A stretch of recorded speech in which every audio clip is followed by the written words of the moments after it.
he asked, getting to the point. Were there joint accounts? Was Mr. Vance's will clear?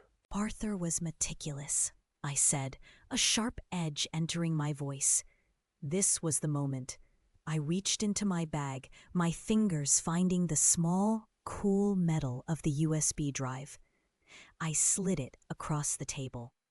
This isn't just about a will, Mr. Middleton. It's about everything. He picked up the drive, turning it over in his hand. His initial skepticism began to mount, replaced by a flicker of intrigue. He looked at me, his gaze sharpening. What is on this, Miss Vance? Financial records. Communications, details about the Arthur Vance Coastal Preservation Fund. Accounts they've already started trying to access, trying to unravel. I explained, watching his expression shift from cautious interest to focused concern. This wasn't just a grieving widow seeking solace. It was a woman presenting a blueprint of betrayal. If this is what you say it is, He said slowly, his voice gaining weight. this changes things entirely. We need to analyze this immediately. Back that Middleton legal group.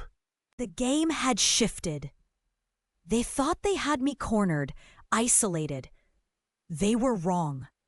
I had the key, not just to the house, but to the truth Arthur had hidden, the truth they desperately wanted to bury. This was it, the beginning. Honestly, Mother, what could you possibly understand about Arthur's portfolio? Well, you know, grieving. The cool dismissal in Charlotte Hayes's voice cut deeper than any locked door. It wasn't just condescension. It was an absolute erasure of who I was. My own daughter, standing there in the grand foyer of the Vance residence, the place I called home for 40 years, looked at me not as her mother, but as a relic, a problem easily contained, a grieving widow, fragile and clueless. David Hayes, standing a step behind her, offered a smarmy half-smile that confirmed his agreement. It's all rather complex, Eleanor. Best left to the professionals. He emphasized professionals, as if the term was foreign to me, as if my entire life hadn't been intertwined with Arthur Vance's, supporting, understanding, and often advising on the very complexities they now claimed were beyond my comprehension. They saw the tears I hadn't fully dried, the shock that still lingered from Arthur's sudden passing. My age, a number they seemed to believe automatically equated to senility. They saw me momentarily displaced, standing on King Street, while they held the keys to everything inside. And they saw weakness. They projected their own limited view, their own consuming greed onto my perceived helplessness. The untold truth, the one that crystallized into a burning certainty in my gut, was that they were the short-sighted ones. They were so blinded by their desire to seize control of Arthur Vance Coastal Preservation Fund, of Arthur's shares in Magnolia City Bank, of the house itself. They utterly failed to see the steel beneath the grape. That comment, that patronizing wave of Charlotte's hand dismissing my questions, wasn't the end of my world. It was the ignition. The grief was still there, a heavy cloak, but beneath it a spark ignited, fueled by their arrogance. We'll handle everything. Don't you worry your head about it. Handle it? They wouldn't handle it. They would plunder it. My mind, momentarily clouded by sorrow, cleared with a startling, almost painful clarity. My head wasn't just for worrying. It was for planning. It was for remembering every detail Arthur had shared, every quiet conversation about contingencies, every hidden arrangement he'd made. The words echoed, twisted into a challenge. I turned from their smug faces, not showing them the cold fury that was starting to ice over my initial shock. They thought they had me cornered, homeless, helpless. They thought they could simply fence off my past and dictate my future, but they hadn't counted on the quiet strength Arthur had always seen in me, the resilience forged over decades, or the fact that I knew Arthur Vance better than they ever would. That dismissive comment was the single greatest mistake they could have made. It didn't send me to curl up and weep. It sent me straight to the phone, dialing a number I hadn't needed to use in years. The number for Middleton Legal Group. My grieving widow act was over before they even realized it had begun. The game had changed the moment they underestimated me. Every detail, Thomas had said, is a brick.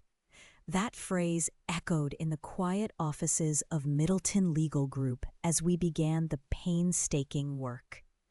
The USB drive Arthur had left was the foundation, but it was far from the whole structure. It held spreadsheets coated with confusing notations, scanned documents I didn't immediately recognize, and encrypted files only Thomas's team could access. It felt like Arthur was speaking to me from beyond the grave, guiding me through the labyrinth Charlotte and David had created. My first meeting with Thomas after he reviewed the USB was sober. The initial cautiousness I'd sensed in him had hardened into grim determination. Eleanor. He began, sliding a printout across his desk. Arthur was thorough. This isn't just negligence. This is a calculated effort to systematically strip assets, beginning while he was still ill. A fresh wave of betrayal washed over me, sharp and immediate. Not only had Charlotte locked me out, but she and David had been plotting for months, perhaps years. Arthur must have suspected, must have left this digital trail as a last defense. We started with Magnolia City Bank. The USB data provided transaction dates and account numbers, but we needed the full statements, the wire transfer details, the signatures. Obtaining them was a process of formal requests, waiting, pushing. Each new document confirmed our suspicions, adding another layer to the deception. They moved significant sums. Thomas explained one afternoon, pointing to a series of transfers. David's fingerprints are all over the complex routing. Charlotte handles the direct estate accounts, the simpler transfers, trying to make it look like legitimate expenses or distributions. Tracking the asset movements felt like chasing ghosts. Money shuffled between various entities, obscured by layers of transactions. It wasn't just cash either. There were mentions of properties I didn't know Arthur owned fully, or partial interests he held that were being quietly transferred. The legal intricacies were dense, probate law mixed with financial fraud, requiring expert analysis. My internal monologue was sharp, focused. They thought I was old, fragile, easily dismissed. Every document uncovered, every confirmed suspicious transaction felt like chipping away at their arrogance. The work was relentless, quiet. Days blurred into weeks, spent at Middleton Legal Group, surrounded by files, poring over bank statements, cross-referencing data from the USB with paper trails. Thomas and his team were meticulous, while I provided context, identified signatures, confirmed dates, recalled details Arthur might have mentioned in passing years ago that now held critical significance. This involves substantial amounts, Eleanor. Enough to raise serious red flags. He paused, flipping a page. It appears certain trusts and funds Arthur established. I knew what he meant. The implications went beyond my personal situation. This wasn't just about the Magnolia House or my inheritance.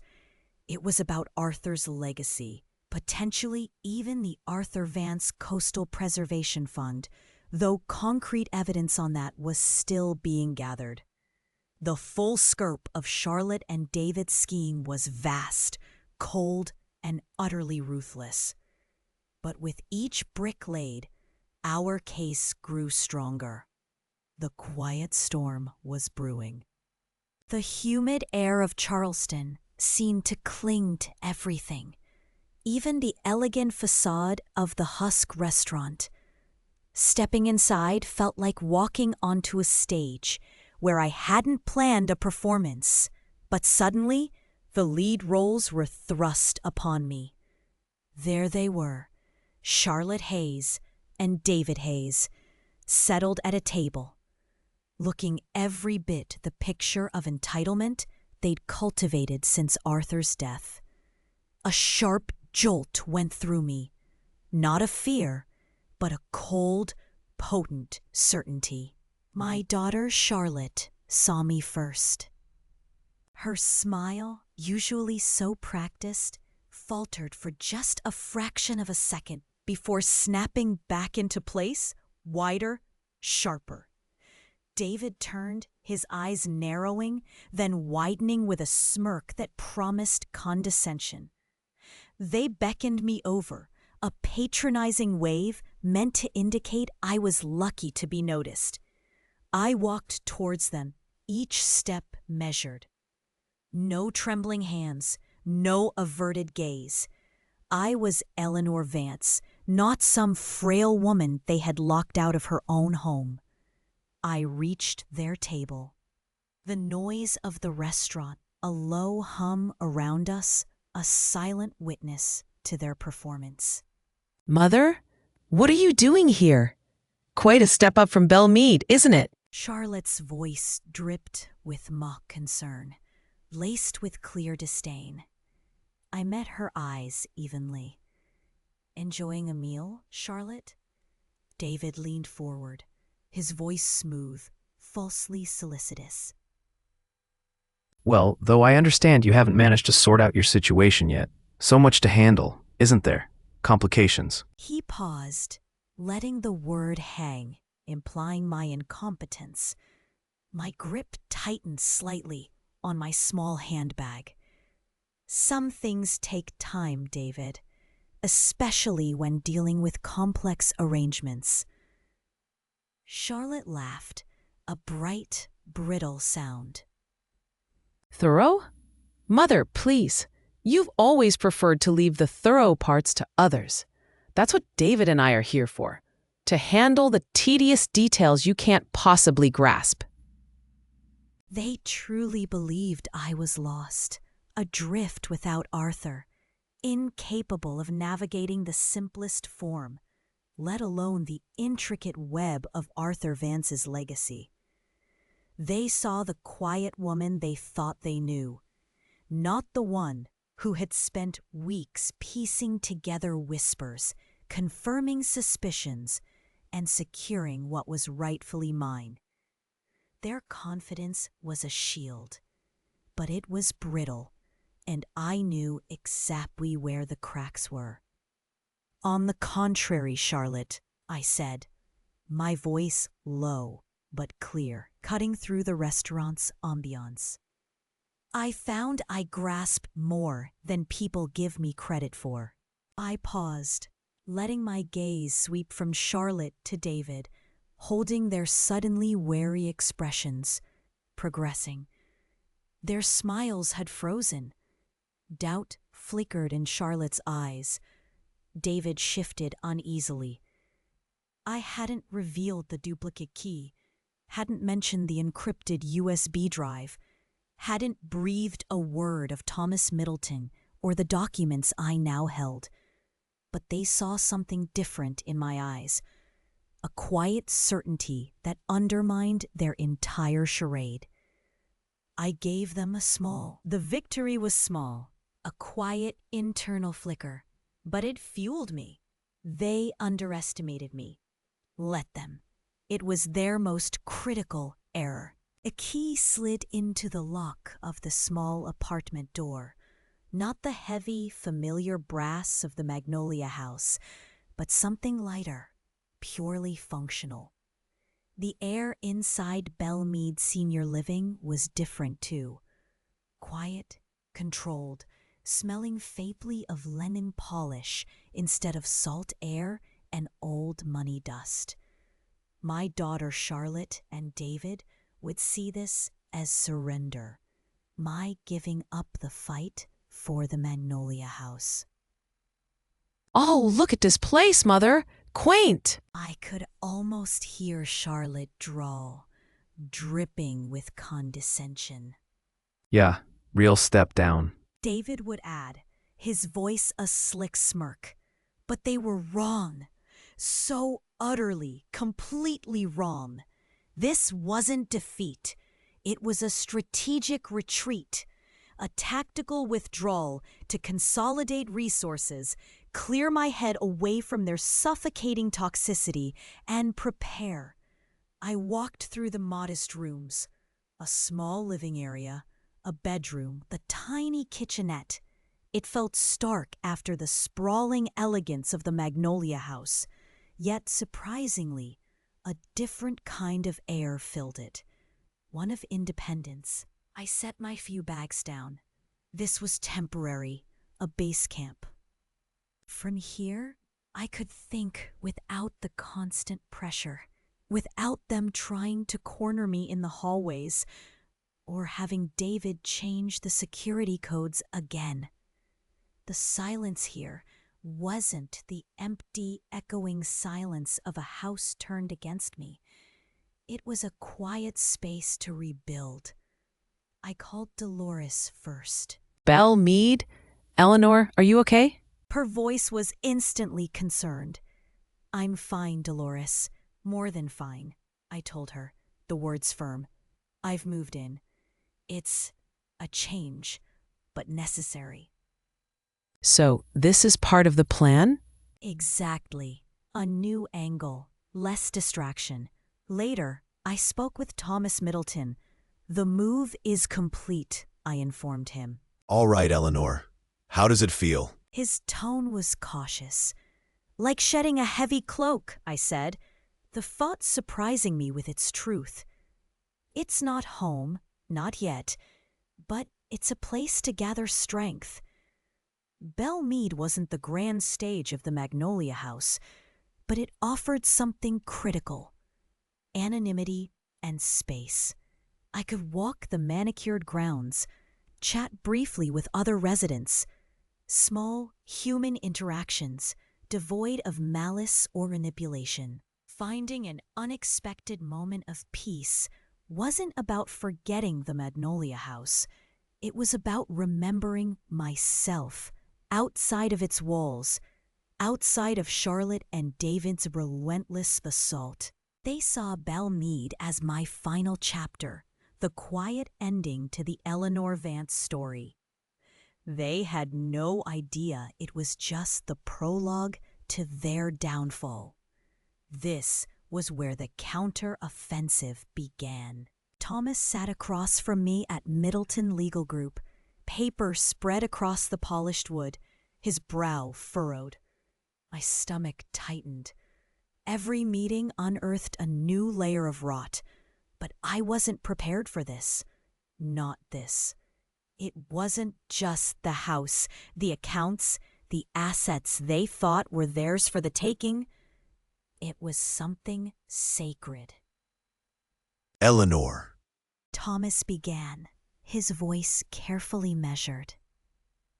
We've been looking into the financial records the bank finally released from Magnolia City Bank. Irregularities involving the Arthur Vance Coastal Preservation Fund. Irregularities. The word felt too small, too clean for the gut punch it delivered.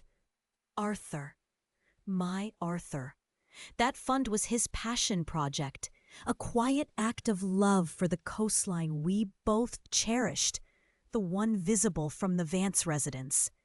He established it years ago, a clean, simple trust meant to preserve estuaries and dunes, a legacy apart from the family business. For Charlotte Hayes and David Hayes to touch that, it was like spitting on his grave. My voice was tight, brittle. A cold, sharp anger began to coil in my chest, sharper than any betrayal before. This wasn't just about me anymore. This was about Arthur's memory. Significant withdrawals. He explained, pushing a document towards me. Dispersed to shell companies. Expenses disguised as administrative costs that seem completely unrelated to the fund's purpose. It looks like they've been siphoning off hundreds of thousands. It started shortly after Arthur passed. My breath hitched. Hundreds of thousands? From Arthur's fund? It was a deliberate desecration. They saw his charitable heart, his love for this coast, and saw only another piggy bank to smash. It was staggering. It was monstrous. They wouldn't dare, I whispered, but I knew they had. My daughter, my son-in-law, their greed wasn't just confined to my immediate assets.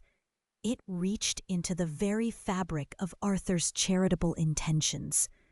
They thought I was old, out of touch, grieving, weak. They thought I wouldn't see this, that the fund was hidden away, a secret they could exploit in the chaos of the estate. They dared. Eleanor? Thomas confirmed, his expression grim. This isn't just a civil matter of estate distribution anymore. Misappropriating charitable funds, especially a significant amount like this, is a serious legal offense. It provides irrefutable proof of their fraudulent intent and their disregard for the law and, frankly, for Arthur's express wishes. The cold coil of anger solidified into a hard, sharp stow in my gut. Proof, moral high ground, leverage. They had just handed me the sharpest weapon yet. They underestimated my love for Arthur, my understanding of his quiet arrangements, and my absolute refusal to let them tarnish his legacy. They thought they were taking from a defenseless old woman. They were actually poking a bear, protecting everything it held dear. The fight wasn't just about reclaiming my home on the Battery anymore. It was about honoring a good man's memory, protecting the coast he loved, and ensuring that Charlotte Hayes and David Hayes faced consequences not just for stealing from me, but for stealing from the dead. This changed everything, absolutely everything. The harbor breeze carried the sharp tang of salt and the distant call of gulls, a stark contrast to the cold, hard silence that had settled over me for weeks. It was here, by the cool, salt-laced air near Waterfront Park, that Thomas Middleton and I made our move. It felt like finally taking a full breath after being submerged too long. I remembered Arthur's quiet resolve when facing impossible odds. The way his jaw would set. That memory was a shield. We weren't just pushing back. We were launching a precision strike. We had decided on the immediate demand for a full accounting of the Arthur Vance Coastal Preservation Fund, alongside a motion to freeze any significant movements of funds related to the estate accounts at Magnolia City Bank. It wasn't contesting the will outright, not yet, but it was forcing Charlotte and David Hayes into the glaring light of financial scrutiny. It was a calculated maneuver, cold and clinical, designed to expose their fast and loose handling of Arthur's legacy, and it hit them with the force of a physical blow. Thomas had ensured the documents were served swiftly, targeting key moments when their arrogance would be at its peak. The reports that filtered back were delicious in their detail. Charlotte, in a moment of overconfidence, had been discussing potential investments using the preservation fund's capital when the papers arrived. The color drained from her face, the air choked with her sudden, sputtering rage. This is impossible.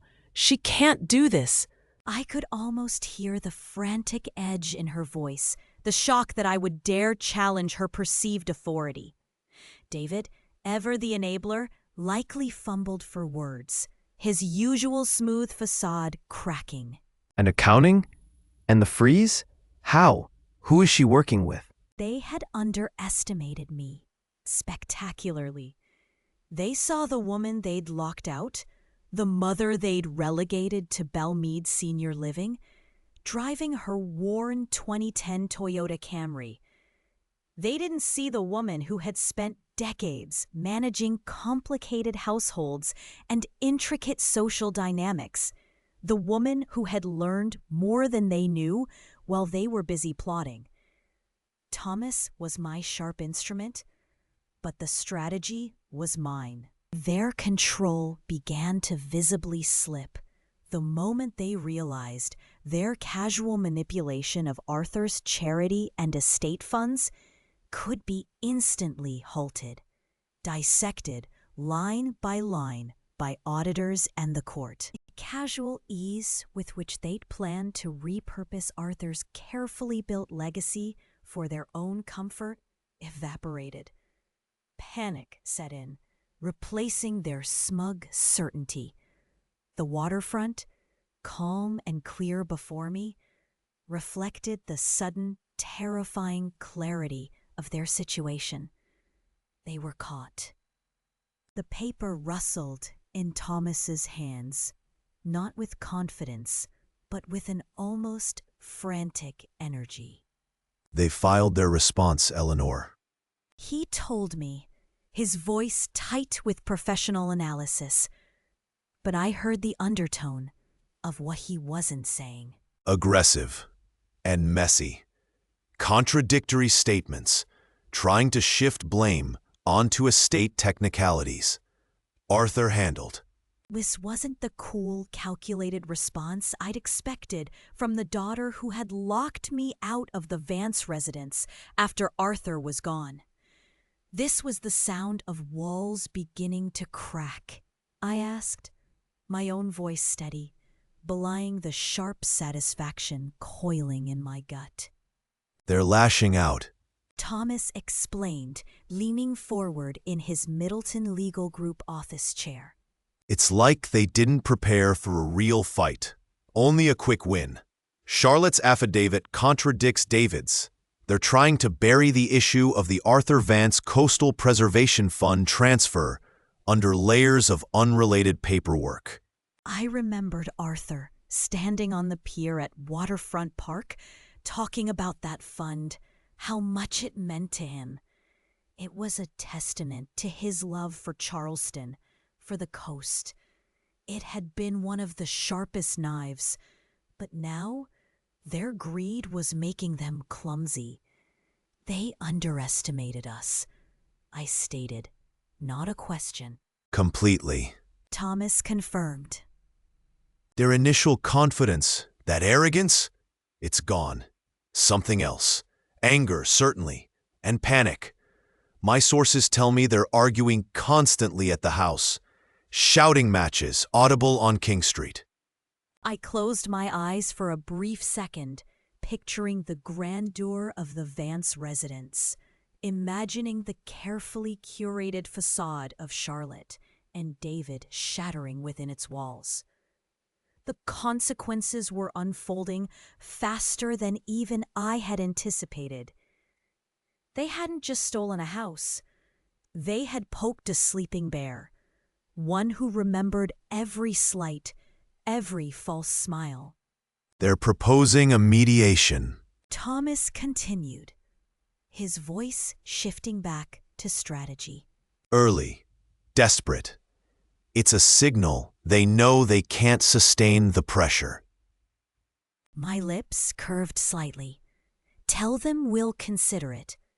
The facade wasn't just crumbling. We were actively dismantling it, brick by careful, strategic brick, using their own panic against them. The sterile air of the courtroom felt charged, heavy with unspoken accusations and held breaths. Thomas Middleton stood before the judge, the small, dark USB drive held between his fingers. He didn't need a grand gesture. The object itself held the weight of everything. I watched Charlotte and David across the room, their faces carefully constructed masks of calm confidence that were about to shatter. Your Honor. Thomas began, his voice clear and steady, cutting through the tension. We have here the contents of an encrypted USB drive left by Mr. Arthur Vance. It contains not only meticulously detailed financial records dating back years, but also Mr. Vance's explicit, notarized instructions regarding his assets and estate planning. Instructions that, I must point out, were conspicuously absent from the documents Ms. Hayes presented. He projected charts and documents onto a screen. The numbers didn't lie. Arthur hadn't planned to leave everything solely to Charlotte to manage, certainly not to fund the extravagant lifestyle they'd clearly anticipated. His wishes were laid bare. Provisions for my financial security, significant allocations to the Arthur Vance Coastal Preservation Fund, and a structured distribution plan that left no room for the kind of immediate, unchecked access Charlotte and David had seized. David's mask cracked first. His eyes darted between the screen and Thomas, then landed on me with a look of pure venom. Charlotte gripped the edge of the table, her knuckles white. Their whispers started, sharp and frantic. That's not right. That's not what he told us. Charlotte blurted out, her voice raw with disbelief overriding the quiet proceedings. This is fabricated. David added quickly, attempting to recover, trying to project an air of outraged innocence. It's impossible. Arthur would have never. The encryption keys were unique, known only to Mr. Vance. Thomas interrupted calmly, his gaze unwavering. The metadata confirms the file's creation and last modification dates, well before his passing, and the notarization is legally irrefutable. A silence fell, but it wasn't peace. It was stunned shock from their side, mingled with quiet triumph on mine. The air felt lighter in my own lungs. Vindication, sharp and sweet, coursed through me. It wasn't about the money, not really. It was about Arthur's truth, finally heard, and their blatant lies collapsing under its weight. I thought of the 2010 Toyota Camry I'd driven here in that morning, a quiet, dependable thing that got me where I needed to go, without pretense. A stark contrast to the gilded cage they'd tried to trap me in, fueled by avarice and a sense of divine right that had just been unequivocally disproven. They had underestimated everything: Arthur's foresight, my resolve, the quiet power of simple truth. Their frantic damage control began, but it was already too late. The untold truth was out. The air in the lawyer's office felt thinner, charged with a brittle tension I hadn't felt since Arthur's last breath. Thomas Middleton sat across from me, the documents spread between us like a map to a buried treasure. It was late summer of 2024, the Charleston heat still thick enough to taste. And months of relentless legal strategy had led to this single, pivotal moment. The court's ruling is unambiguous, Eleanor. Thomas said, his voice steady, devoid of the caution that had marked our early meetings at Palmetto Perk Cafe. Charlotte and David have no legal basis to contest your control of the residence or the fund. He slid a final document across the polished desk. It wasn't just a piece of paper. It was the key, forged in legal fire, to reclaim what had been stolen. The Magnolia House, my home. They thought they could simply lock me out, discard me at Belmead Senior Living, and plunder Arthur's legacy, including the Arthur Vance Coastal Preservation Fund. They were wrong. So profoundly, irrevocably wrong. My daughter's voice echoed in my memory, sharp and dismissive. The day she'd changed the locks on November 12th, 2023. She believed I was senile, vulnerable, a problem to be managed. It's for your own good, Mother. You can't manage the house anymore. David, ever her shadow, had merely nodded. We're just trying to help. Help themselves was more like it. Now, the consequence of their greed and underestimation was delivered with stark finality. I didn't need their permission. I didn't need their help.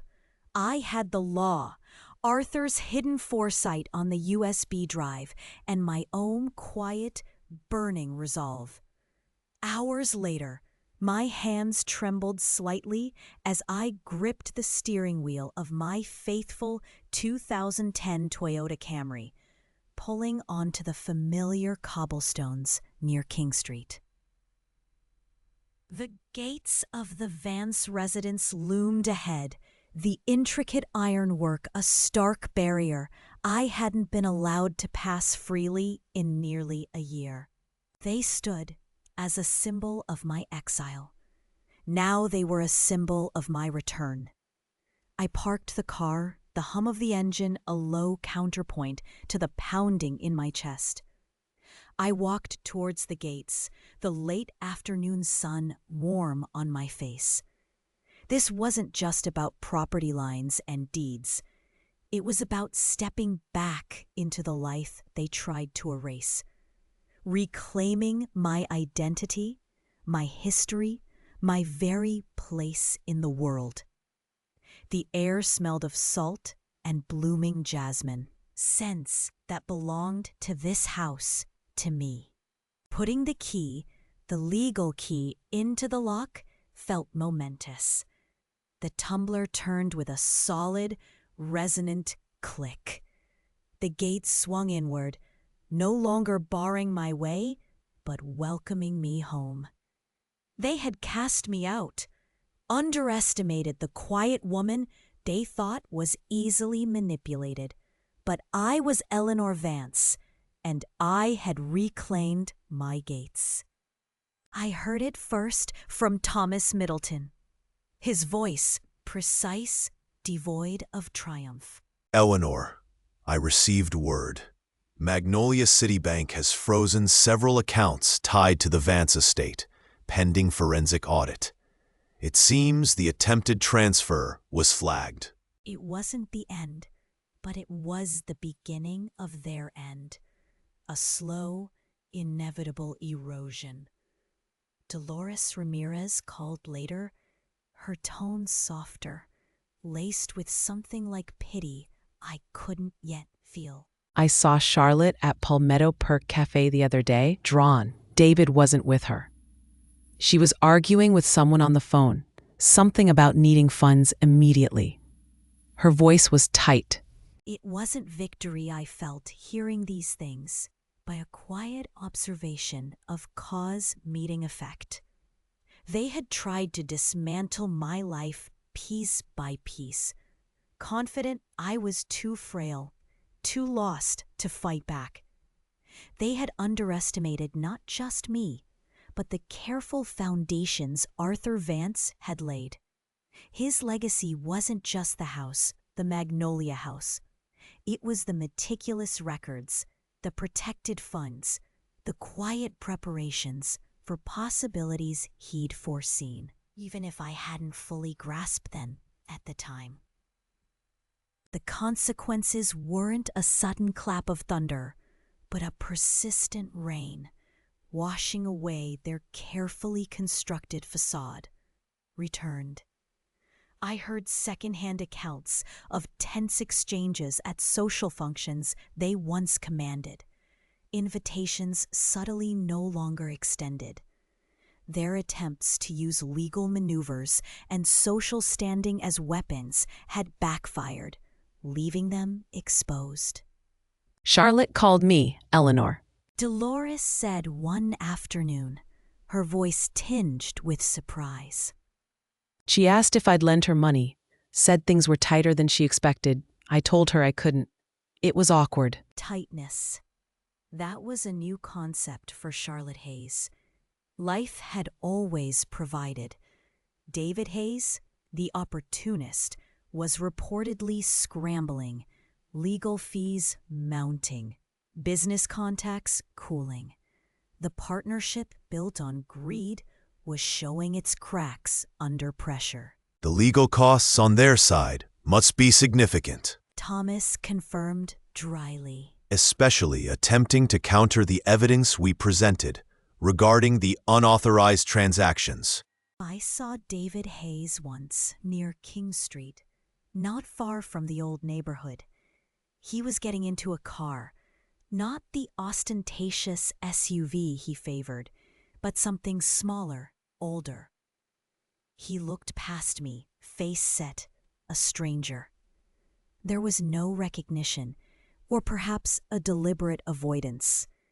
It was their consequence, playing out in public view, a slow, painful unraveling they had orchestrated themselves the moment they decided my worth was negligible and the Magnolia House was theirs for the taking. It wasn't vengeance. It was just the weight of their choices coming due. The quiet settled around me, a different kind of quiet than the one that had swallowed me whole on November 12th, 2023. It wasn't empty. It was full of books I chose to read, moments I chose to spend, and a piece I had built, brick by brick, not been handed. I was still at Belmead Senior Living. It wasn't the Magnolia House. No grand iron gates stood guard. But it felt like mine in a way that ancient residents never truly had after Arthur Vance was gone. It was simple, manageable, reflecting a life defined by presence, not possession. I looked out the window, seeing the soft Carolina light filter through the trees. The journey from being locked out, stranded with nothing but my fear and a 2010 Toyota Camry, to this quiet corner of the world felt immense. Charlotte Hayes and David Hayes had underestimated me completely, blinded by their own greed for the legacy of the Vance residents and the funds like the Arthur Vance Coastal Preservation Fund. They thought vulnerability meant weakness. They were wrong. Thomas Middleton, initially cautious, became the steady thinker I needed, navigating the complexities of Magnolia City bank accounts and Arthur's hidden arrangements with calm determination at Middleton Legal Group. Dolores Ramirez, my steadfast friend, had been the emotional lifeline, meeting me at Palmetto Pert Cafe for whispered strategy sessions and much-needed comfort. The memory of confronting Charlotte at the Husk restaurant still held a sharp edge, a reminder of the ugliness I had faced. But those sharp edges had softened. The lessons learned were etched into my spirit. Trust carefully, fight strategically, and never let anyone else define your worth. The betrayal had been a storm, yes, but storms pass. And after the storm, you find the pieces and you rebuild. My new life, here at Belmead or wherever I chose next, was forged in that aftermath. It wasn't the life I expected, but it was a life built entirely on my own terms, shaped by my resilience, not dictated by what had been done to me. The satisfaction wasn't loud or triumphant. It was a quiet hum beneath the surface, a deep knowing that I had not just survived, but thrived. I had reclaimed more than just independence. I had reclaimed myself. The fight was over. The peace had finally arrived, and it was all mine. It wasn't given. I found it.